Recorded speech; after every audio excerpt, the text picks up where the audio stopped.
Yeah, I just love like I just hear the talent. I'm like, yeah, that's who I want to work with. Because we all starts from somewhere.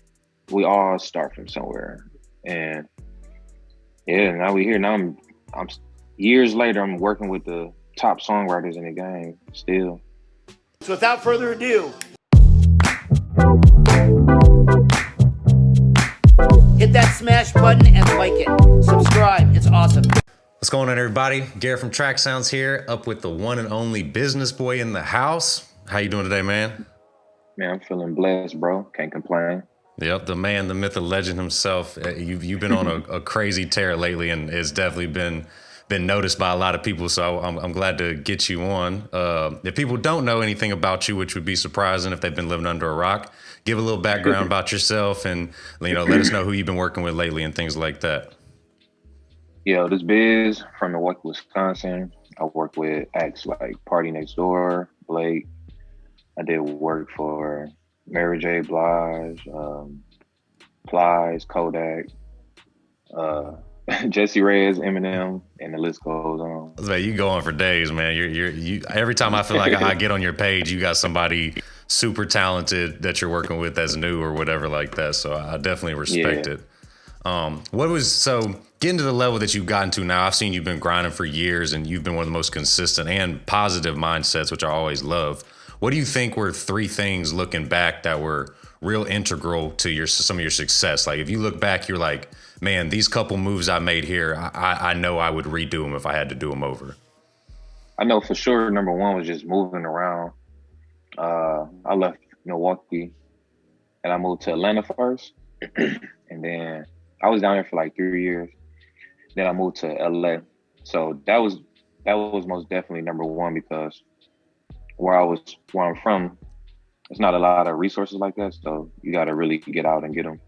Number 2 is networking. Networking is key. Relationships, because you can have a couple placements, but if you don't have like relationships, you might produce for Rihanna, but if you don't got that relationship, it's kind of hard to like keep building with that artist, you know what I'm saying, to get more, you know what I'm saying? We all luck up here and there, but how you just keep it consistent is just to get out here and shake hands, build your network, get numbers, get emails, and make people familiar with who you are, and not just like, what they think you are, or like an internet persona. You really got to like get out in the field. And then number 3, really changing the sound up and making it more simple but effective. Because at first, a lot of producers, we make beats for other producers in the beginning, like, yo, listen to this, it's fire. You be having plenty breakdowns and, so that was key to make beats more simple, especially working with like PartyNextDoor and like Black. And I just learned to keep beats simple. Some beats be having like 7 sounds and there would be drums and 2 other like sounds and like a vocal chop or something like that. So, because if you have too many sounds, it can throw off the artist's right melodies and everything like that. That was actually something I was going to ask you about, because I've noticed that, and we know each other for quite a few years, and I've noticed that transition in your beats over time. So you hit it pretty well on leaving your beats open. How does that affect you working with different songwriters and things like that going forward? Have you seen a vast improvement in the people writing to your stuff because you leave them open now? Yeah, I leave them open because you always can add more. So like I be in session sometimes. I just had a session with K Camp, and it was like a guitar loop Cardiac sent me, and literally like I made the beat with my bro Real in like 5 minutes, because we just did like hi-hats, we did clap, we did 808, and probably like the open hat, and then K Camp was like, oh yeah, it's ready. Let's just loop it up, throw it in Pro Tools, and then he just went in, like, you know what I'm saying? And I had like a bass in there, but like I said, I can get the acapella later, and then we really like, okay, this is the intro, I'm gonna break this part down.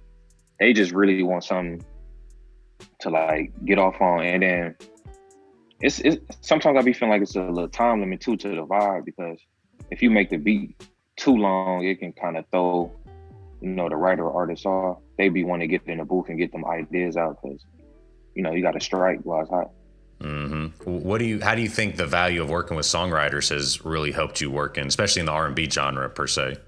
Oh yeah, it really, really helped because it can get you records quicker, because a lot of times people hear the instrumental, but they can't think of nothing like ASAP, but they got somebody there to help them write. They might have the idea to get them started. So I done got records out here, Nisha, like the Bear With Me. That was because of Nisha, If she never would have wrote to that beat, it wouldn't be no Tiana Taylor Bear With Me, So it's real critical that producers work closely with songwriters and try to work with the top songwriters, the best, because you can hear the difference. You can hear hear something like, oh, this is cool, and then you hear another one that's crazy. Like you just hear the writing, the melodies, the lyrics, everything. So it's real important. How have you been able to network with a lot of these songwriters? Has it just been a constant grind? Has there been like any kind of little secret sauce that you've kind of find that's worked for you, or what do you think? It's been a consistency of networking. Like Nisha, she moved to LA a few years ago, and like we had a couple sessions early. Jazzy had a couple sessions early. Ant Clemens had a couple sessions early. Derek Milano, you know what I'm saying? So I just love trying to work with people, like when everybody don't know them yet. At least try to, you know what I'm saying? Yeah, I just love, I just hear the talent. I'm like, yeah, that's what I want to work with. Because we all start from somewhere. And yeah, now we here. Now I'm years later, I'm working with the top songwriters in the game still. Yeah, I just love, I just hear the talent. I'm like, yeah, that's what I want to work with. Because we all start from somewhere. And yeah, now we here. Now I'm years later, I'm working with the top songwriters in the game still. Yeah, I think your ear is crazy. I've always been a big fan of how you see an artist early on, especially if they may not necessarily be as big of an artist as some people would be looking for. What do you look for when you're looking at artists or somebody's trying to connect with you? What makes them stand out maybe to you as opposed to the same old regular generic DMs you get, I'm sure, every day of, hey, I want to work with you. I want to work with you. Really, the writing, the lyrics, the melodies, and the quality of what they're sending already. Because if the quality there, you can just come in and enhance it. And, so that's what I look for. Just quality. Everything just got to be quality. I don't care about followers. I don't care about none of that. As long as it's quality, it's going to cut through.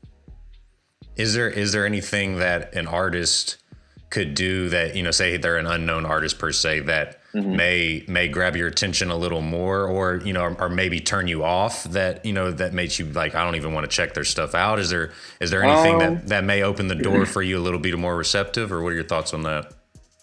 I like when people be creative with the approach, creative and the energy behind the post. Because some people they hit you up correctly. You know what I'm saying? They'd be professional and not to just generic check me out. Here go a link. You know what I'm saying? Really engage with me, and then we can figure it out afterwards. I've always, and I mean, that's all great points, absolutely, because the lack of even just a slight bit of courtesy or professionalism, people don't realize how long of a way that can go for people, just because it doesn't happen a lot. So, like I mentioned earlier, one of the big things I've always been a huge fan of yours is your positivity, your mindset. You're always posting positive stuff. How big has the mindset been for you being a producer going forward? How has that been one of the big things for you? It's really important, because you got to believe in what you say, and you got to believe in positive affirmations. So you just got to speak your blessings into, I wrote down like 2 months ago, I wrote down I want a Latin release this year, and then one just dropped yesterday, Paloma Mami, you know what I'm saying? And I got some other stuff on the board too that I'm knocking out. So just really believing in yourself, staying positive, treating people with respect, treating people good, and showing love too. That showing genuine love. Yep. you know, I think it's happening now where more people, they're coming online to show love. Like I see Cardi B, she's showing love to like, you know, other artists and, you know, especially the women, and just bigging them up. You know, it wasn't like that, you know, but now everybody like giving people their flowers, and they know giving people their flowers ain't going to hinder their success. You know what I'm saying? Just going to inspire other people to show love. So that we just need more of that. It's real genuine. Like, yo, I rock with your music and really mean it. Like, you know. No, big facts. I love it. I definitely think mindset is a huge thing, as many times as we're told no in music. So I'll kind of wrap it up with this, still ending on the positivity mindset thing. What is one of the bigger disappointments you remember in music? And then how did you kind of overcome that? Or what were what was your mind frame after that? I think this is always a good enlightenment for artists and producers out there. Like the personal experience? Yeah, it's like, what is something looking back, like, you know what I mean, even for me particularly, I remember I had a whole album with a pretty major artist, and then it ended up getting shelved before it ever came out. And that's probably, you know, one of my biggest disappointments. Yeah, but that's what I was going to, that's crazy you said that, because that happened to me last year with a big artist, and he got into some trouble. And I had 3 on there, and he got in trouble. So, you know, it never came out. And how I moved forward, I'm just a hustler. So I just moved on to the next. I chalked it up, and I just like, yo, what's next? I got my own artist, Symphony. I signed Jessie Reyez from Milwaukee, producers. I'm networking with more and more artists. So I'm like, all right, what's next? This ain't work. All right, what I got coming next? What I'm doing. So you just can't really like think too much on it. You just got to move forward and use it, you know, your brain power to make another play. You know, maybe one meant to happen, and it make you like it put an energy in you to like, okay, that ain't happened. Let me go even harder. So. Nah, I love it. All great advice, which, you know, I expected fully from you, because you've definitely been one of the most consistent and hardest working ones out there I've seen. So appreciate it. Yeah, for sure. Big kudos to you. Do you have anything coming up you want to shout out or anything like that, or, you know, anything you want to tell the people? Symphony Soto project coming soon. Jessie Reyez, I just signed him from Milwaukee. That's coming soon. Y'all be on the lookout for that. You know, I'm always working with Party, always working with Black. We've been making some amazing music, so be on the lookout for that. Already, from the man, the myth, the legend himself, Bizness Boi. Appreciate you, my man. I know people are going to love it. And then, y'all make sure to follow him everywhere. I'm sure you'll be seeing his name and his tag quite a bit more. Wale's the one who does your tag, right? Isn't that who does that tag? Yeah. I got a Wale tag, and then I got a Rumor tag. My homie Armar Rumor. Yeah, he's wearing the mask. Yeah, I got a tag from him, and then my homie Ivory Scott. He worked with Hitmaker, so I got a couple of them. But yeah, the biggest record, I believe it. You heard Wale at the beginning. Yeah, that's hard. I like them all, so I love the creativity. But yeah, appreciate you, my man. I know people are gonna love it. Enjoy the rest of your day. I'm sure you're about to be cooking up or doing something. I'm sure as much as you work. Yes, and then we'll be talking soon, man. I'll holler at you next time I get out to LA, and we'll link up again. All right, brother. Appreciate you. All right, you too, my man. Take it easy, dog. All right. Yeah. Peace. Smash it. Smash the like button, please. Like this channel. Garrett is awesome.